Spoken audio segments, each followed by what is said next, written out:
Welcome back, Left Reckoners. I'm Matt Leck. With me, as always, David Griscom. Hello, David. Hey, man. And joining us today is Matt McManus. He's a lecturer at the University of Calgary. He is the author of The Rise of Postmodern Conservatism and Myth, the co-author of Mayhem, a leftist critique of Jordan Peterson, and the editor of Liberalism and Socialism, Mortal Enemies or Embittered Kin. Matt McManus, thank you so much for joining us today. Yeah, thanks a lot, guys. I'm really honored to be here. And, David, especially, it's been too long, so it's good to see you again, buddy. You too. And, David and I, we're really interested in talking to you about this. We've done a little bit of Lindsay watching on the show. And we've just recently covered Marx racism in our On the Jewish Question Patreon episode. So now we're talking about race Marxism, James Lindsay's new mishmash of concepts that he is making a political treatise. Where do you think we should start here? Like, what is race Marxism? Is that maybe, yeah. Well, your guess would in some ways be as good as mine because in the book, Lindsay goes through a lot of different cycles of explaining what it is, right? But in essence, he makes this argument that early on in his career, around the time when he was writing cynical theories, he didn't necessarily think that there was a connection between woke culture and Marxism, or at least he didn't say that there was a connection between woke culture and Marxism. Since then, he's been disabused of that idea.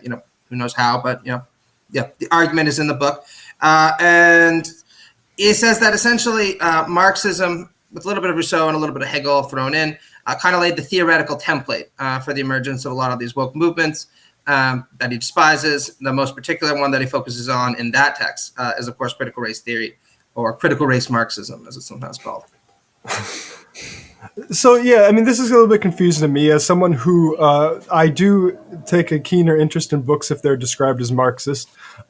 In my understanding, when I would see a book described as, a critical race theory, I wouldn't necessarily dismiss it, but I wouldn't think, oh, this is just Marxism. I would frankly consider it a little bit lesser than. Can you describe how you understand the differences between these two traditions and why James might be trying to mash them together? Sure. Well, it's worth noting that in his description of Marxism, which is one of the only parts of the book where he actually raises an argument against anything, like I pointed out in my review, most of the time he just sits there and is like, look at how dumb that is. And you're like, oh, great.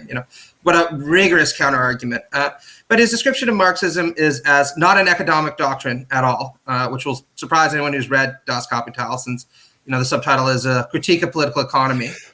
And Marx spends a good amount of time, talking about the different prices of coats and shit like that too. Like very tedious for not. Yeah, that's the thing. You read it and you just think like, fuck. I'm just tired of reading about how many textiles UK has produced. And I can't go through it anymore. But you power through if you want to learn something. But no, it's not actually about economics, right? It's an eschatological doctrine that's offering the prospect of a kind of utopian future out there, and the way to achieve that future is through revolutionary agitation and ultimately violence. And Lindsay kind of takes a bit of the Stephen Hicks and Jordan Peterson line in arguing that original forms of Marxism eventually gave way to a more culturally oriented approach to trying to transform society as a result of various different failures. He talks about people like Gramsci and Marcuse, and eventually this led to the emergence of something like critical race theory in the work of people like Bell Hooks, Derek Bell, Kimberly Crenshaw, all kind of critical race theorists that Fox News rails on and on about, 24/7 nowadays. Now, I want to point out that this is a really bad take, and we can explain why it is bad. But that's more or less the kind of genealogy that he draws. Yeah, and I want to get a little bit deeper so we can give his book at least a fair shot. But sure. One thing that's so funny about his fixation on culture is that most Marxists that I know actually very much look at the kind of move toward like cultural theory within Marxism, right? Frankfurt School, stuff like that, as like a kind of like intellectual retreat and a bad thing in the tradition, in the sense that, they moved away from thinking and writing about class and really moved into culture. And there's a big movement within Marxism right now, to really reclaim and focus on the class analysis there. So it's funny that like Lindsay finds like the crux of Marxism to be very, very much associated with this kind of cultural critique, when that was something that was very much imported into it, almost a century after he was writing.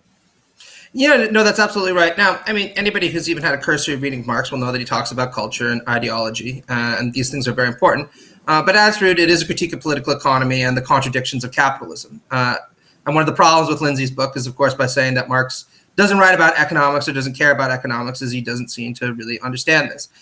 Now, the way that I interpret Marx, and I'm sure that I'll get a lot of pushback from this, is as basically a mature Enlightenment thinker who has synthesized the work of Jürgen Hegel, French radicalism, and English political economy, and gave it a materialist twist. And essentially what he's trying to do is offer a scientific analysis of how it is that the capitalist economy works, which he takes to be the highest form of human civilization thus far, which is also something that's really important to note. But just like every other kind of civilization that's existed before, or form of social organization, it's got deep intrinsic flaws buried within it, and it can't overcome those flaws without ceasing to be itself, right? And throughout the course of all 3 volumes of Capital, Marx diagnoses a variety of different contradictions, some more lethal than others, that could potentially bring about the downfall of capitalism. But animating a lot of this, like you said, Dave, is this kind of spirit of social radicalism, economic radicalism, right? This belief that eventually capitalism will be replaced, as every other form of economic organization has before, by a higher form of society. How that's supposed to look? Well, he writes us about 11 pages in total that tells us how that's supposed to look. The one that I tend to focus on a lot is in Capital Volume 3, where he has this wonderful passage where he says that for the first time in a socialist society, the development of human powers will be an end in itself. So we'll try to develop human powers not for the sake of production or not for the sake of exploitation by another, but because we want our powers to be amplified. And, I make a lot of hay about that in a new paper that I have coming out for a guy called Conrad Hamilton's collection on Marx, kind of arguing for Marxist humanism. But again, there's very much this kind of Enlightenment spirit here, right? That in the future, things will get better. There's a kind of progressive line that history might be taking. And in the socialist society we'll have more democracy, we'll have more freedom, and we'll have enrichment of our human powers. Yeah, pretty simple. I just did go ahead. I just want a quick note that I just did a search of the race Marxism text, and there's no mention of a David Ricardo or Adam Smith. So anyway, continue on. Yeah, I mean, that's one of the things that's really frustrating about it, because whatever you can say about Marx, as David pointed out, is he really took English political economy fucking seriously, to the point where you just sometimes think, like, my God, this book could have been trimmed down by a couple hundred pages. Because if you go into it thinking that you're going to get something like you get in the Communist Manifesto, which is all somebody like Jordan Peterson apparently has ever read, right? You're going to be really disappointed, right? Because, there's some kind of vivid and purple stuff at the beginning about commodity fetishism and the roots of money and the different ways that the economy appears to people. But we have to go past this appearance.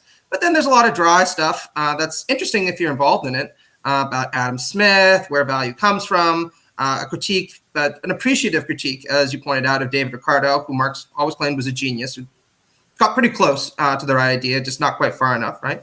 And, this is all very engaged and even very scholarly in its kind of tone.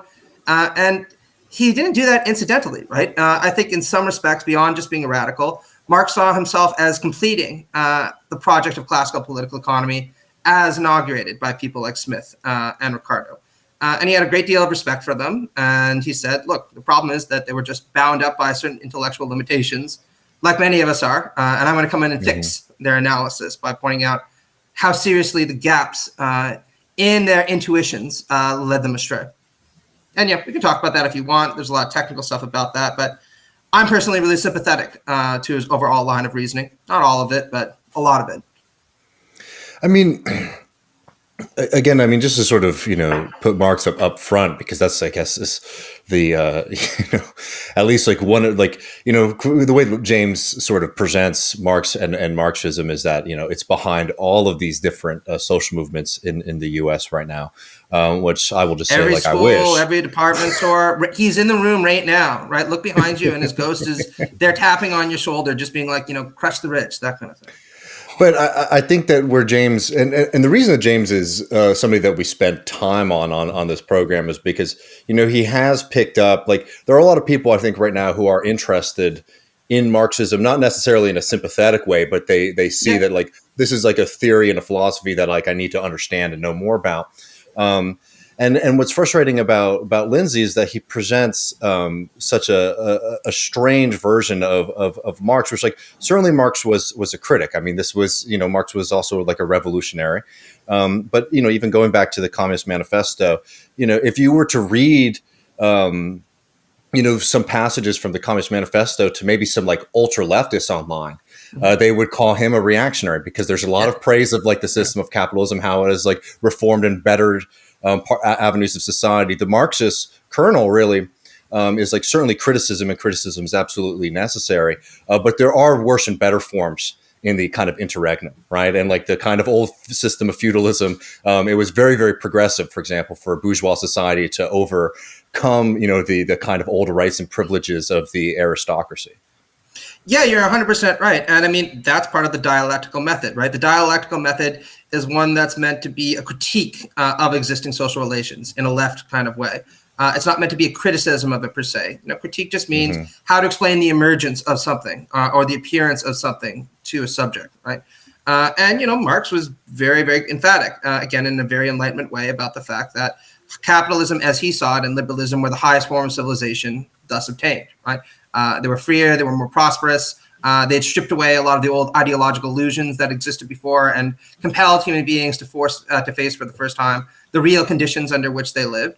And he had a lot of praise for people like Hegel and Adam Smith and David Ricardo for unpacking a lot of those illusions.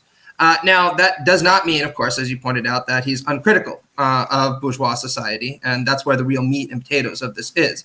And one of the things that's interesting, kind of just riffing off of what you say, is Lindsay really misunderstands this dimension of Marx, because one of the only points where he tries to argue with this is he says Marx sees the fundamental contradiction in capitalist society as being between the conditions of the rich and the conditions of the poor, right? This kind of inegalitarian dimension.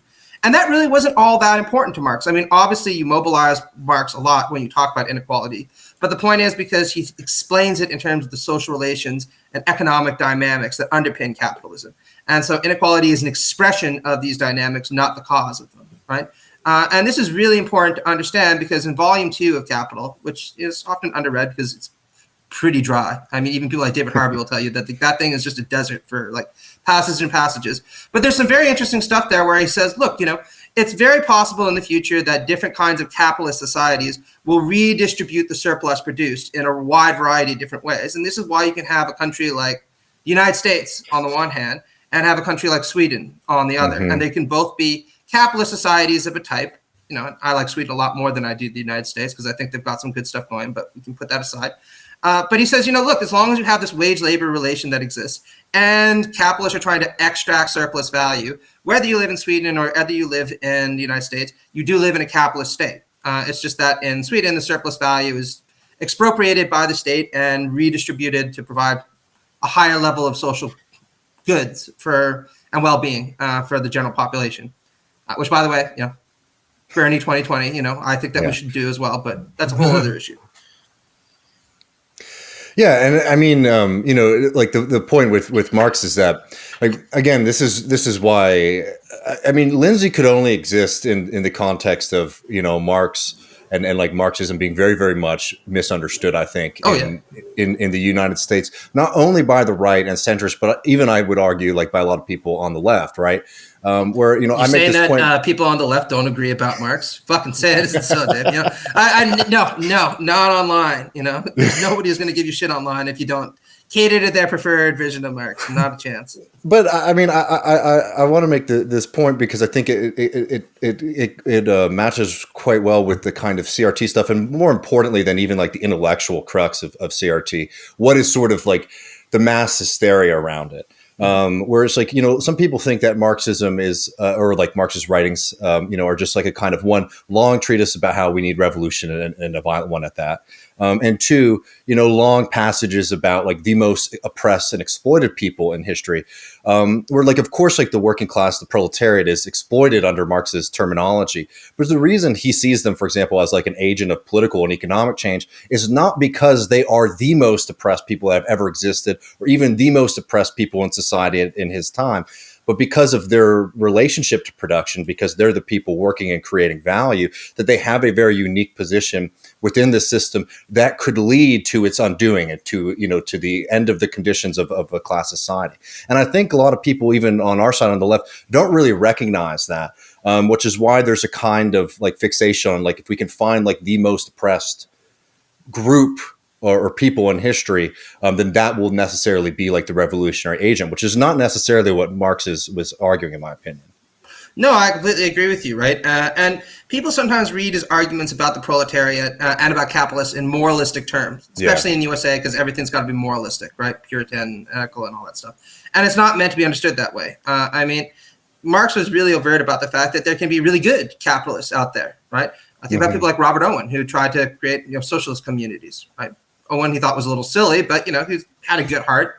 His head maybe wasn't in the right place, but his heart was, right. But Marx would say, look, the coercive laws of competition, as he called them in Volume 1 and Volume 2, inevitably lead even good-hearted capitalists to do things that they might not want to do, because otherwise they'll be driven out of business. You can also have really shitty working class people, right? He was never denying that. Engels wrote a whole book about the condition of the working class in England, where he describes some awful things that people in the proletariat do to one another, right? So it's not a moral critique of capitalism or capitalists, or kind of moral praise of workers. What he just said, as you pointed out, Dave, is that the proletariat, because of their unique situation within the relations of production, are eventually going to become the class that emancipates everyone else, because they alone are the ones that produce surplus value at this point. And when they become conscious of their revolutionary potential, they appropriate the means of production and end expropriation generally by bringing us to that far higher order of society. Now, I don't happen to buy into every aspect of that, or even a lot of it. And I think there are kind of bad ways of reading Marx that see him as a teleological thinker, right? This is inevitably going to happen in a long enough run. And, to be fair, sometimes the guy does write that way, right?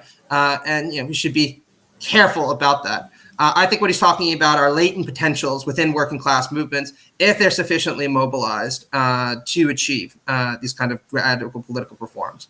But obviously we still have a long way to go with that. And I think sometimes an overconfidence in these more teleological dimensions of Marxism can lead us to almost be quietist or too theoretical when it comes to trying to engage in socialist agitation. We think in the long run we're going to win, so we just have to sit back, relax, and grab a beer, and everything's going to pan out well. We should be going out there and doing our best to change things in the here and now. And people have written better books about this than I possibly could. Megan Day and Michael Utrecht, right? Bigger Than Bernie. That would be the kind of template for how I would kind of approach a Marxist project in the 21st century. But look, the reason people like Lindsay misunderstand Marx is in part because they fixate on these couple of teleological passages that he brings up that are kind of reminiscent of what you would see in somebody like Hegel, and they apply a really bad framework to it. In particular, Lindsay draws on quite well-known conservative philosopher, at least in right-wing circles, Eric Voegelin, who's an interesting guy. I'm not going to deny that, right? I think a lot of stuff is pretty out there, but a lot of stuff that's out there is interesting, right?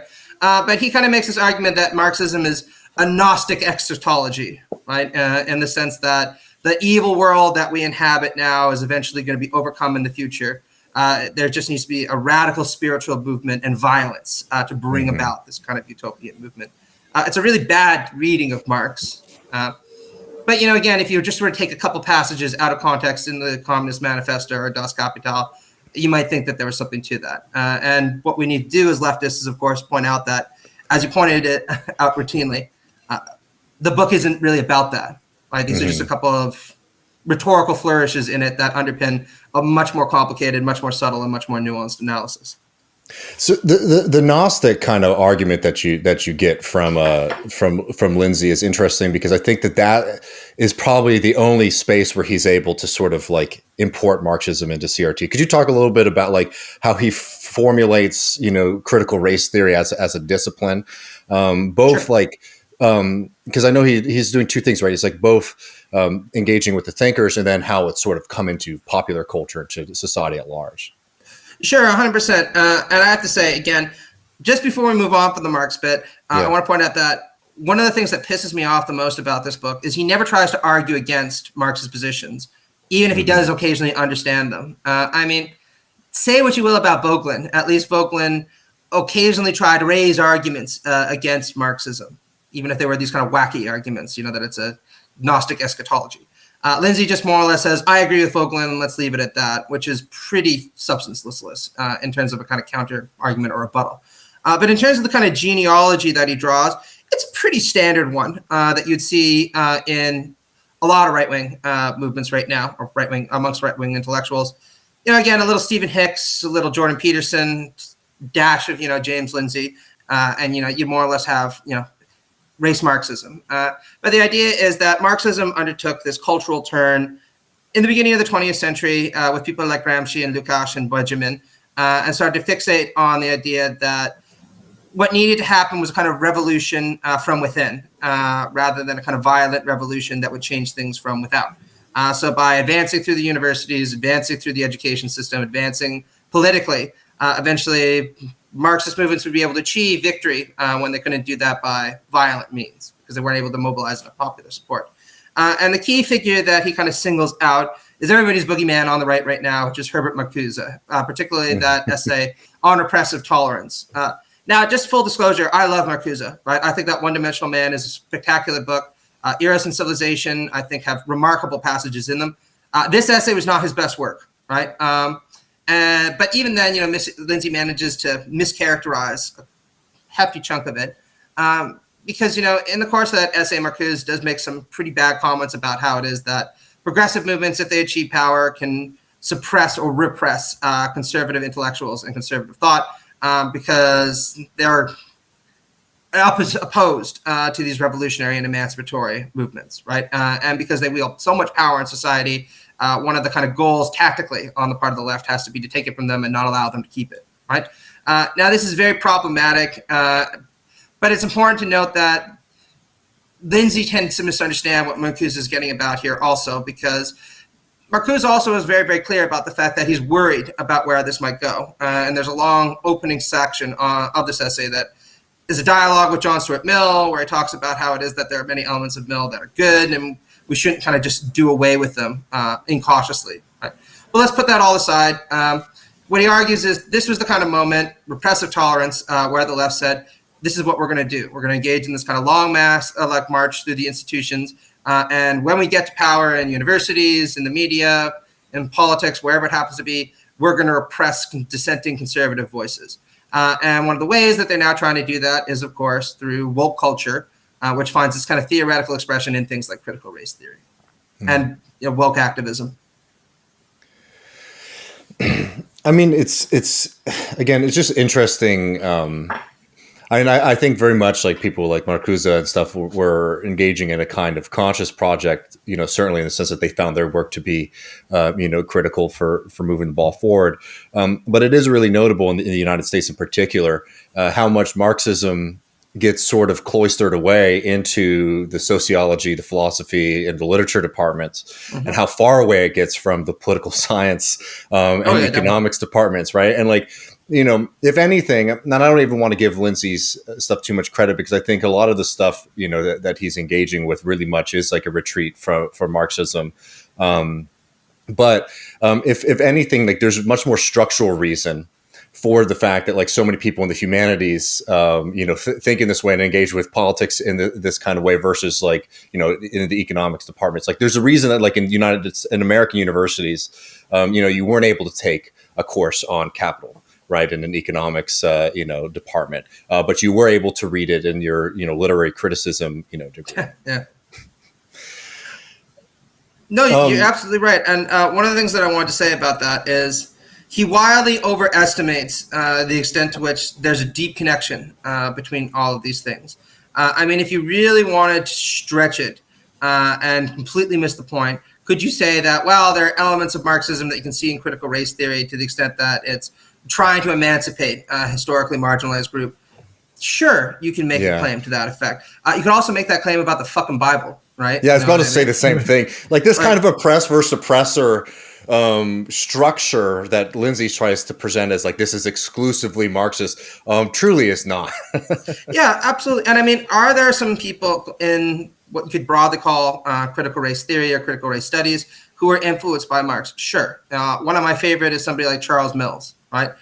Who's a great kind of critic of political liberalism. But oddly enough, somebody who identified as a radical liberal near the end of his life, radical black liberal, excuse me. So you'll figure, right? But a lot of people in critical race theory don't identify with Marx at all. Somebody like Kimberly Crenshaw, who's probably the most famous critical race theorist alive today, is pretty happy to identify as kind of left liberal. She says that she supports the founding viewpoints of the American Revolution, liberty and equality for all. She just thinks that they've never been carried out successfully, which who the hell is going to argue against that? Right? I mean, the United States only really became a full democracy, a full representative democracy in the 1960s, when millions of people who were effectively disenfranchised were allowed to vote within living memory. Right?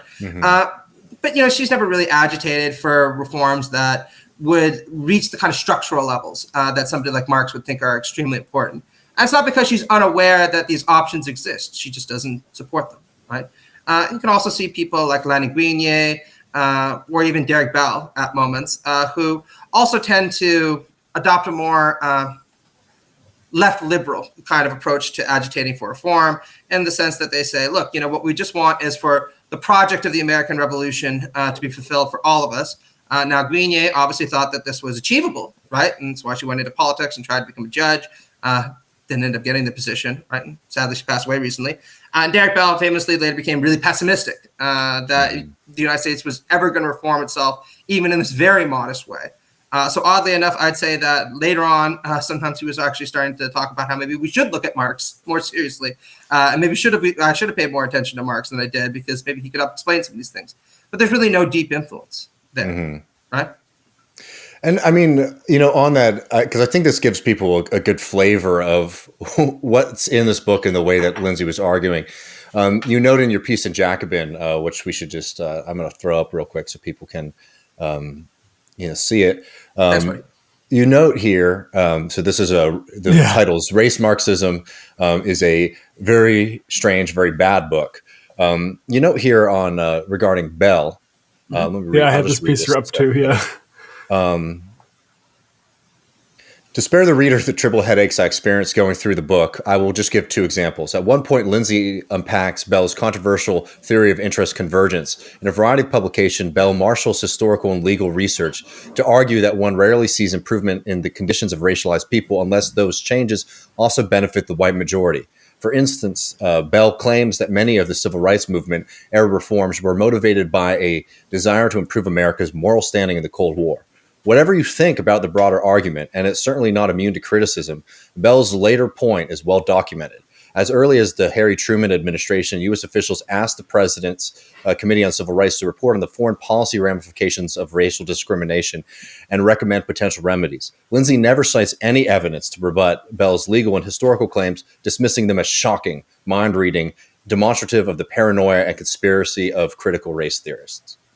Yeah, and what really pisses me off about this is it's not like Bell just said this, right? In his seminal papers on the Eisenhower administration and on Brown v. Topeka and some of the other kind of civil rights cases, he points out that Eisenhower and the Republican administration were really worried about how racial discrimination was making them look in the eyes of the world. It's important to situate this in a geopolitical context. I mean, at this point, Marxism was extremely powerful. It was very attractive, especially to many post-colonial and anti-colonial movements that were throwing off the yoke of American and European empires, understandably, right?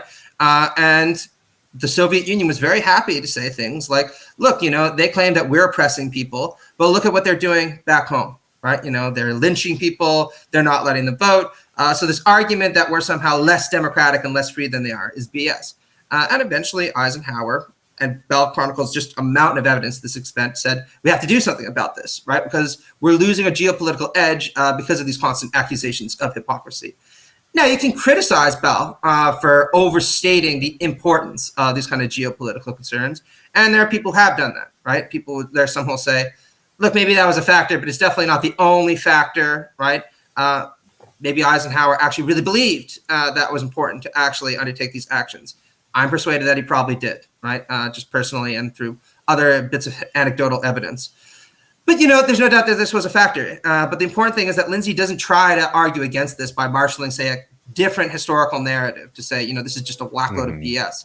What he does instead is just say, this is conspiracy theorizing, this is ungrateful. What's he doing? Trying to read into Eisenhower's mind or read into the mind of these judges? Like, what a wacky thing to do. And I'm just like, is it such a wacky thing to do? Because Bell just has this massive amount of historical evidence on his side, and all you have is a bunch of stupid insults and a kind of honk attitude about things.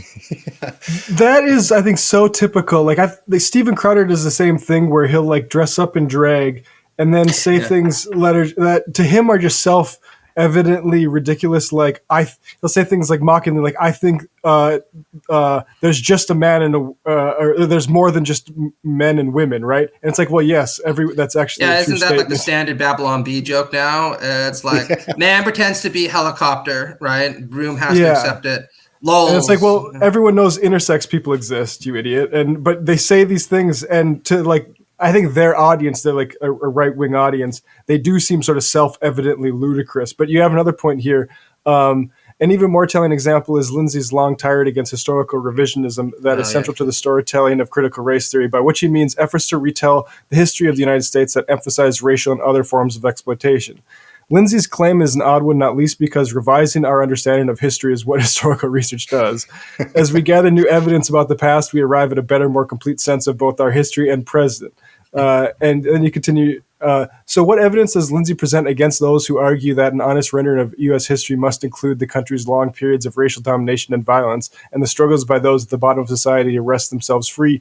Not even an iota. He instead insists that the rationale is historical revision is raising racial critical consciousness, which is to say manipulating people into becoming critical race theorists. Now, this is where he becomes an anti-populist because he doesn't trust you folks to read this stuff for yourself and reach your own conclusions about it. It's all about this nefarious manipulation. But that just says a lot about where he's coming from, I think.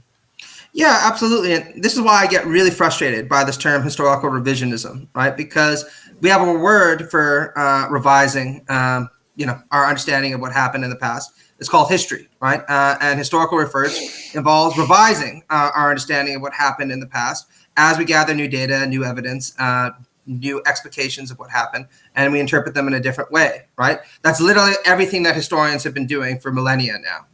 With Thucydides engaging in historical revisionism when he kind of rewrote the history of the Peloponnesian War. I don't know. Lindsay can maybe tell me. But look, I mean, the reality is that there's no doubt that race has been an integral feature of American politics from the very, very beginning, right? And this isn't some kind of conspiracy theory. You can look at the debates about the American Constitution, the different way powers were divided, the different way democratic legitimacy was going to be established in the southern states relative to the northern states. And all of that had a racial component to it.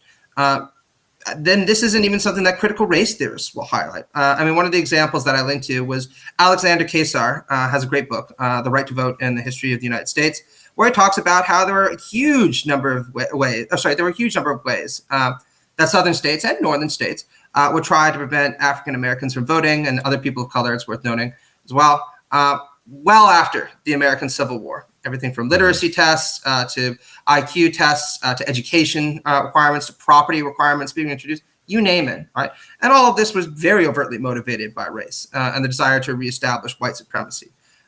You don't even need to look at things that are that subtle. Think about Jim Crow and segregation right up through the 1960s, right?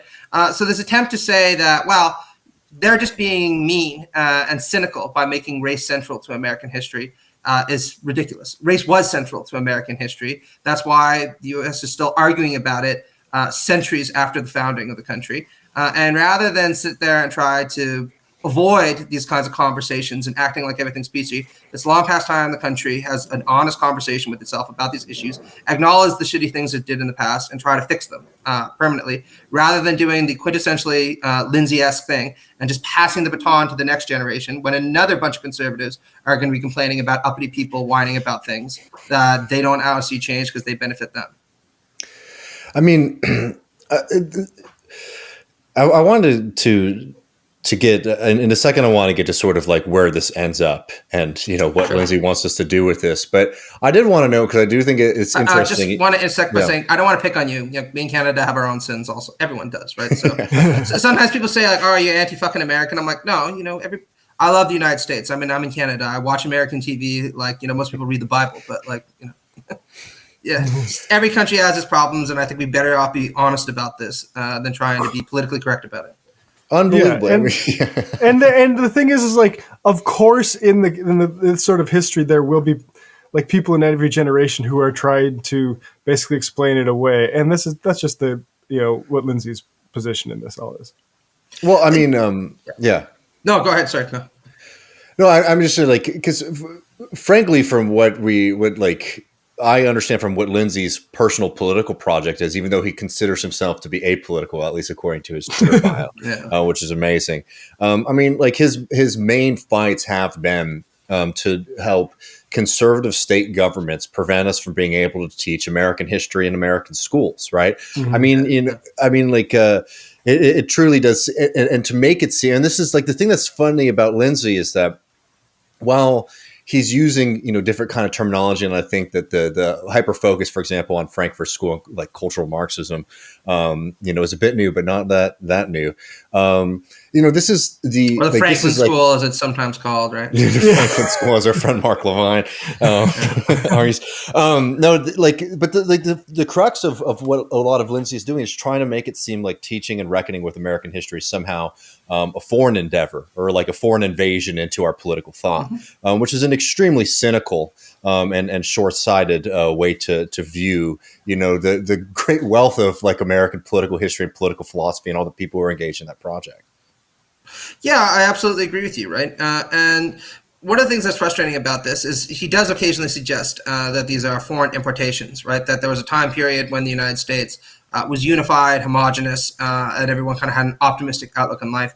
And then these obnoxious German and French philosophers came in, polluted everything, and then we're in the kind of hell that we're in now, where people won't even use this goddamn bathroom that they're supposed to any longer, right?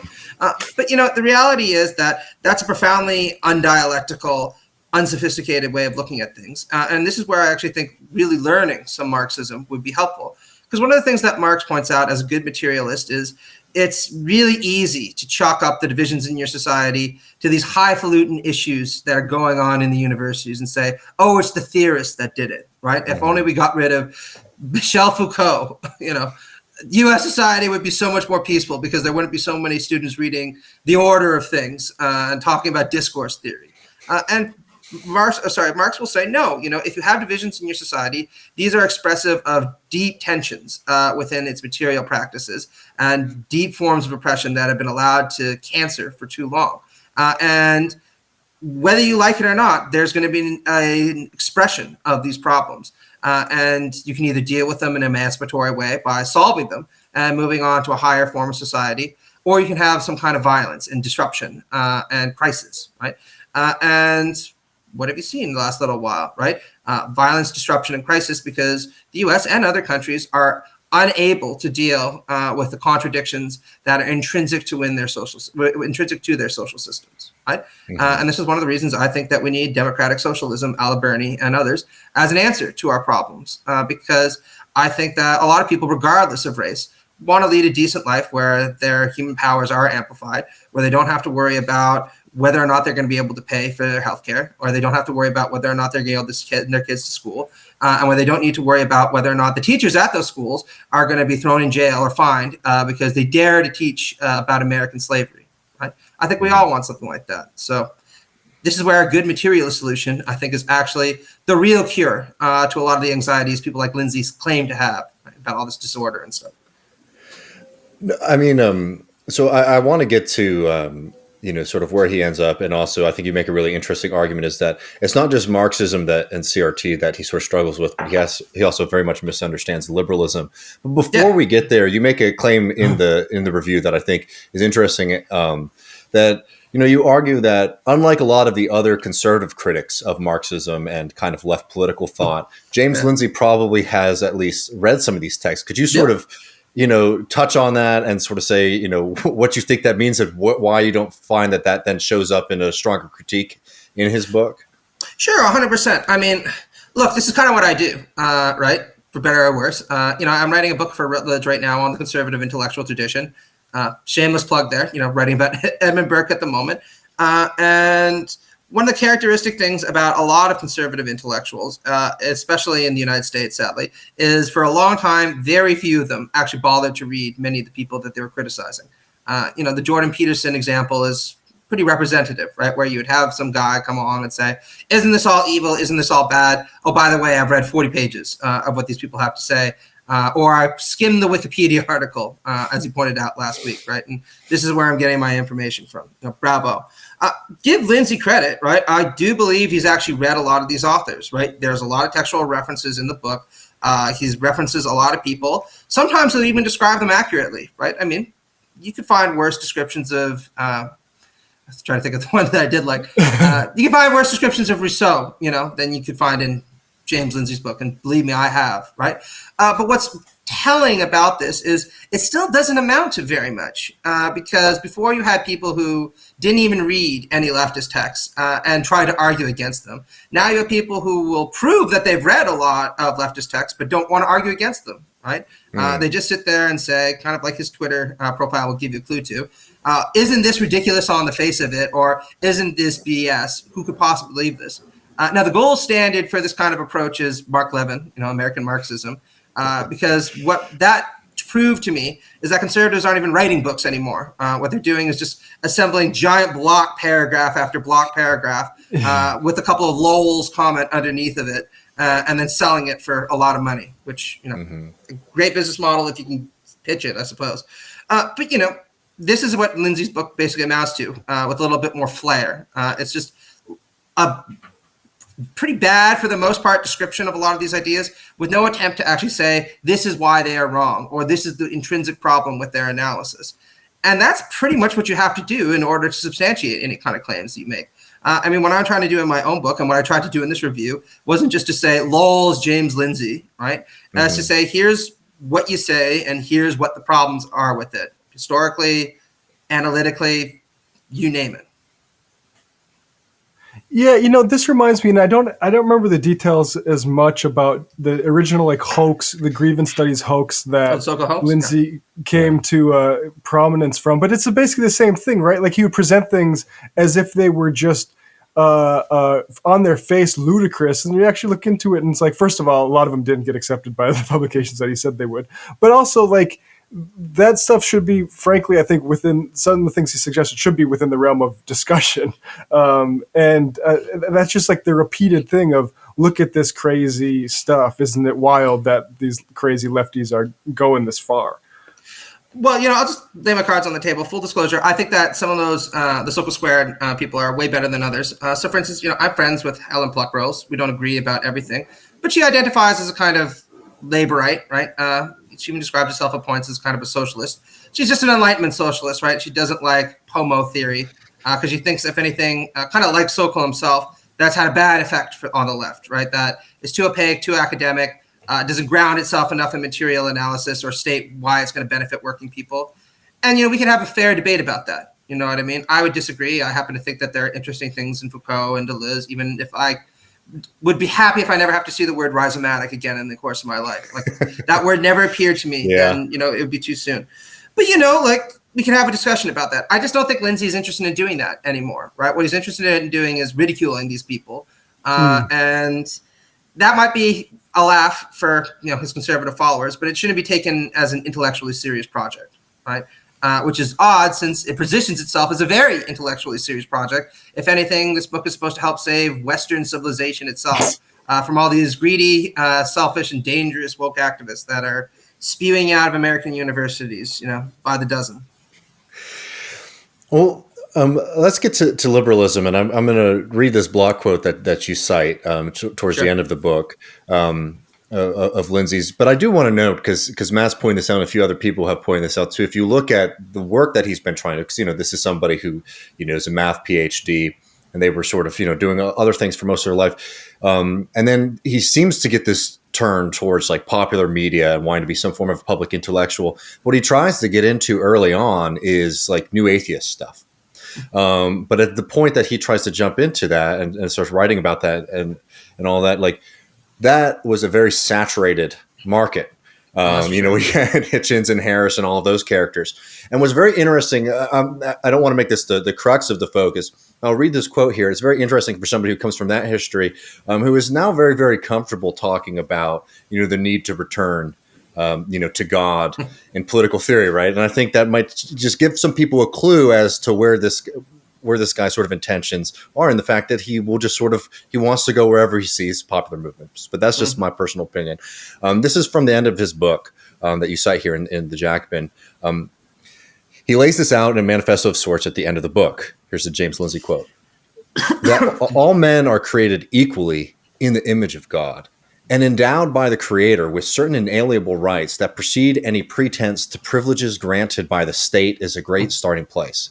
That we will therefore judge people on their merits and character, not their identity, is a solid starting place. That we can understand reality as it is in ourselves, in pursuit of a more perfect union, not just the American nation, but people more broadly, is a powerful value. That we can own things and do as we will with our property within the reasonable bounds of the law is a cornerstone of a free people. Could you talk about his sort of understanding of liberalism and a bit about that passage there? Yeah, and I mean, I want to point out, I found the references to God itself a little bit strange, right? Since at other points he describes leftism as a kind of theology, right? Or bound up in these kind of theocratic systems. So I was like, yeah, all of a sudden this is coming in here. But, all that aside, look, I identify as a liberal socialist, liberal democratic socialist. Oddly enough, Lindsay was making fun of me for that, the other day. Never really got a chance to explain what it means, and we won't get into it now. But look, the simple reality is that there are a lot of different kinds of liberalism, just like there are a lot of different kinds of Marxism. And there are some that the left should be radically opposed to, and there are some that actually might be amenable to progressive causes, right? Even very amenable to progressive causes. And this is kind of where the crux of my position is. Because Lindsay's kind of understanding of liberalism is as a kind of possessive individualist doctrine, kind of thing that you would find espoused by people like John Locke, for example, who's a big influence on the American founding fathers. And he more or less leaves it at that, doesn't criticize it, doesn't interrogate it at all. But the reality is that in the centuries since Locke, and there have been a few of them, let's just say, a lot of the most prominent liberal thinkers have pointed out that there are serious problems with the kind of philosophy that Lindsay lays out. And one of the examples I give is the two most important liberal thinkers of the 20th century both said that meritocracy is a myth, right? And you can't even argue coherently for it. Now, they did so from opposite ends of the political spectrum, but it's worth kind of rehashing their arguments. So F.A. Hayek, the patron saint of neoliberalism and classical liberalism, said that meritocracy is just the mirror image of so-called social justice, right? It's the belief that we shouldn't allow the market to dictate who gets what based upon how much utility someone produced, but people should be rewarded based upon what they deserve, right? Some conception of what they deserve. And Hayek said, if we're going to drop arguments about social justice, we also need to drop arguments about meritocracy, right? The market gets to dictate who gets what. And if that means that pornographers earn more money than, I don't know, John Updike, then so be it, right? That's the way it is. Now, that doesn't mean that the people who produce pornography are more meritorious than John Updike or, whatever it happens, or Toni Morrison. But that's just, what people have dictated. The customer is king. John Rawls, who I prefer a lot more, who identified with liberal socialism near the end of his life, takes a very different tact, where he says, how can you even really talk about meritocracy when there are so many morally arbitrary factors that determine where we end up in life? Now, I don't want to rehash this all because I'm sure people have heard me talk about it before elsewhere, but very simply, he says, look, social circumstances have a big impact on where people wind up. We all know that. If you're born into a rich family or a poor family, probably going to be a tell later on in life.